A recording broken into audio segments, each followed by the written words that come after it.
22 май 2024 година във вилната зона на железница до река Струма. Виждаме крушите.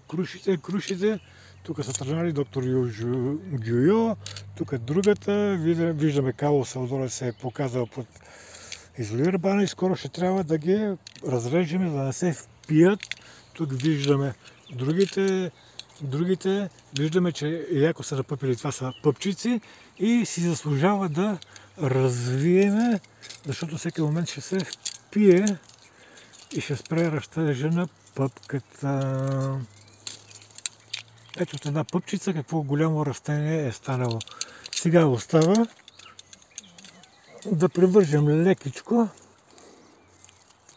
и в следващите дни стопанина да сложи по една шиблика и да шинира тези нови млади растения. Тук вече сме разхлабавили найлончето, няма да се впие, няма да спре сокодвижението, но трябва да се шинират младите леторасти, защото може така с някои пиренци да ги щупи.